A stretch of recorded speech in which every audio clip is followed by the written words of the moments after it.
Welcome everyone. Last வீடியோவில் நம்ம எஸ்கியூஎலோட காம்போனன்ட்ஸை டீட்டெயிலாக பார்த்தோம். இந்த வீடியோவில் டேட்டா டைப்ஸ் பற்றி பார்ப்போம். Let's move to the topic. Data types. The data in a database is stored based on the kind of value stored in it. நம்ம கொடுத்துருக்க டேட்டா வந்து ஆல்ஃபபெட்ஸாக இருக்கா, நம்பர்ஸாக இருக்கா அப்படின்றத கைண்ட் ஆஃப் வேல்யூ பொறுத்து தான் அதோட டேட்டா டைப் நம்மளால் டிட்டர்மைன் பண்ண முடியும். This is identified as a data type of data or by assigning each field a data type. இப்போது அட்மிஷன் நம்பர்னு ஒரு ஃபீல்டு இருக்குது. இந்த ஃபீல்டுக்கு நம்ம இன்டீஜர் டேட்டா டைப் கொடுக்குறோம். அதே மாதிரி நேம் இருக்குது, அது கேரக்டர் டேட்டா டைப் கொடுக்குறோம். ஸோ ஒரு ஃபீல்டில் ஒரு டேட்டா டைப்பை செட் பண்ணிவிட்டு அதை வச்சு அந்த டேட்டா என்னென்ன டேட்டா டைப் நம்மளால் கண்டுபிடிக்க முடியும். All the values in a given field must be of same type. இப்போ ஒரு ஃபீல்டு எடுத்துக்கிட்டோன்னா அதில் இருக்க எல்லா டேட்டாவுமே ஒரே சேம் டேட்டா டைப்பில் தான் இருக்கணும். அட்மிஷன் நம்பரா, அது எல்லாமே இன்டீஜராக தான் இருக்கணும். ANSI SQL standard recognizes only text and number data type, while some other commercial programs use other data types like date and time, etc. இப்போ ANSI SQL வந்து டெக்ஸ்ட்டு நம்பரையும் மட்டும் தான் டேட்டாவை ரெக்கக்னைஸ் பண்ணுறாங்க, டேட்டா டைப்பை ரெக்கக்னைஸ் பண்ணுறாங்க. ஆனால் மற்ற கமர்ஷியல் ப்ரோக்ராம்ஸ்லாம் டேட் அண்ட் டைமையும் டேட்டா டைப்பை யூஸ் பண்ணுறாங்க. ANSI data types. ஃபஸ்ட்டு என்னென்ன டேட்டா டைப்ஸ் இருக்குதுன்னு பார்க்கலாம். Char, varchar, numeric, dec, int, small int, float, real, double. இது எல்லாத்தையும் நம்ம டீட்டெயிலாக பார்ப்போம். Char, fixed width string value. Value of this type is enclosed in single quotes. கேர்னா நமக்கு என்னன்னு தெரியும், ஏ டு Z ஆல்ஃபபெட்ஸ் எல்லாம் நம்ம கேரில் பார்ப்போம். இந்த டேட்டா டைப் வந்து நம்ம சிங்கிள் கோட்ஸுக்குள்ளே தான் கொடுப்போம். இதோட வித்து ஃபிக்ஸ்டாக இருக்கும், அதை மாற்ற முடியாது. ஸோ அதை நம்ம எக்ஸாம்பிள் பின்னாடி பார்ப்போம். Varchar, variable width character string. This is similar to char except the size of data entry vary considerably. இப்போ கேருக்கும் வேர்கேருக்கும் ஒரு டிஃப்ரென்ஸ் பாருங்களேன். கேரில் நான் வந்து ஒரு ஃபீல்டு கிரியேட் பண்ணுறேன், நேம் கேர் ஆஃப் ஐன்னு கொடுக்குறேன். 5 கேரக்டர்ஸ், அதாவது 5 பைட்ஸ் ஆக்குப்பை ஆகும். வேர்கேரில் பார்த்தீங்கன்னா சிட்டி வேர்கேர் ஆஃப் ஐன்னு கொடுக்குறேன், இங்கே 5 பைட்ஸ் ஆக்குப்பை ஆகும். இப்போது இன்புட் கொடுக்குறேன் நான் அருண் சொல்லிட்டு. அருணில் 4 கேரக்டர்ஸ் தான் கொடுத்துருக்கேன். 5வது கேரக்டர் நல்லா ஃபில் ஆகி ஸ்டோர் ஆகிடும். இதே நான் இங்கே ஆர்னு கொடுக்குறேன் வேர்கேரில், வெறும் 4 கேரக்டர்ஸ் தான் ஃபில் ஆகும், மீதி கேரக்டர்ஸ்லாம் ஃபில் ஆகும், அப்படியே இருக்கும். ஸோ கேரில் சைஸ் ஆக்குபைட் எவ்வளோன்னு பார்த்தீங்கன்னா 5 பைட்ஸ். இங்கே வேர்கேரில் பார்த்தீங்கன்னா சைஸ் ஆக்குபைட் 4 பைட்ஸ். ஸோ கேருக்கும் வேர்கேருக்கும் இருக்க மெயின் டிஃபரன்ஸ் என்னென்னா, கேரில் நம்ம எத்தனை நம்பர் ஆஃப் கேரக்டர்ஸ்னு ஃபிக்ஸ் பண்ணுறோமோ அந்த அத்தனை நம்பர் ஆஃப் பைட்ஸ் தான் ஸ்டோர் ஆகும். இதே வேர்கேர் பார்த்தீங்கன்னா நம்ம எத்தனை நம்பர் ஆஃப் கேரக்டர்ஸ் கொடுக்குறோமோ அதுக்கேற்ற மாதிரி அந்த ஸ்டோரேஜ் ஸ்பேஸ் மாறும். இப்போ நான் நேம் கேர் ஆஃப் ஐன்னு கொடுக்குறேன், 5 கேரக்டர்ஸ் கொடுக்குறேன். ஸோ 5 பைட் ஸ்டோர் ஆகுது கேரில். இதை நான் வேர்கேரில் 5 கேரக்டர்ஸ் தான் கொடுக்குறேன், ஆனால் இன்புட் கொடுக்கும்போது 4 கேரக்டர்ஸ் கொடுக்குறதால 4 பைட்ஸாக ஸ்டோர் ஆகுது. ஸோ கேர்லேயும் வேர்கேர்லேயும் மெயின் டிஃப்ரென்ஸ் இதுதான். கேரில் நம்ம எத்தனை number of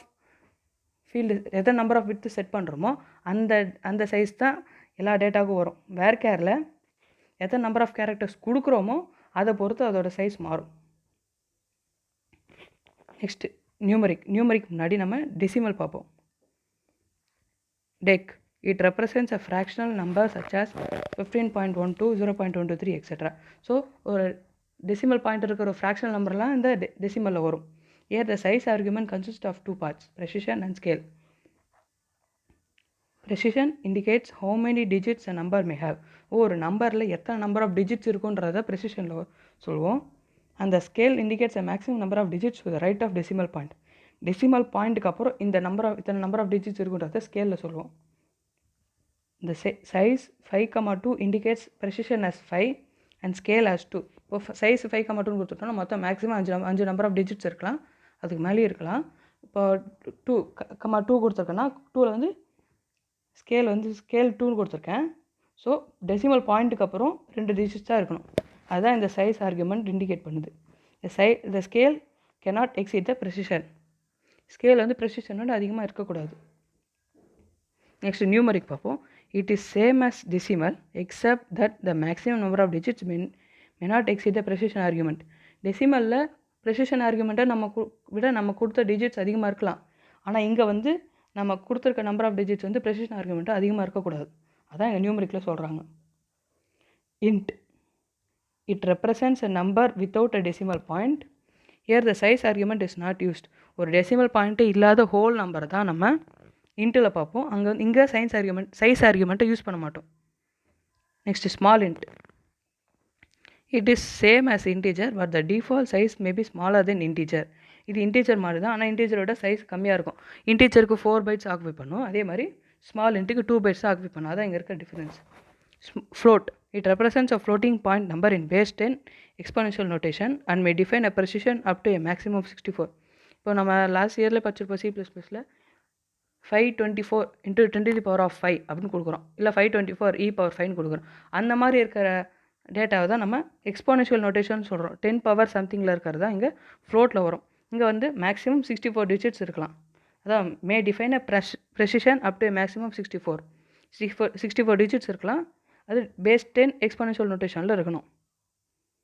real, it is same as float except the size argument is not used and may define a precision up to maximum 64. ஃப்ளோட்டில் நம்ம சைஸ் ஆர்குமெண்ட்டை யூஸ் பண்ணலாம். ரியலும் float மாதிரி தான், ஆனால் இங்கே சைஸ் ஆர்குமெண்ட் யூஸ் பண்ண மாட்டோம். இங்கேயும் மேக்ஸிமம் நம்பர் ஆஃப் டிஜிட் 64 தான் இருக்கணும். Real same as real except the precision May exceed 64. இதுவும் ரியல் மாதிரி தான், ஆனால் இங்கே வந்து மேக்ஸிமம் நம்பர் ஆஃப் டிஜிட் 64 விட அதிகமாக இருக்கலாம். நெக்ஸ்ட் SQL கமாண்ட்ஸ் என்னென்னு பார்ப்போம். SQL commands and their functions. Tables are the only way to store data. Therefore, all information has to be arranged in form of tables.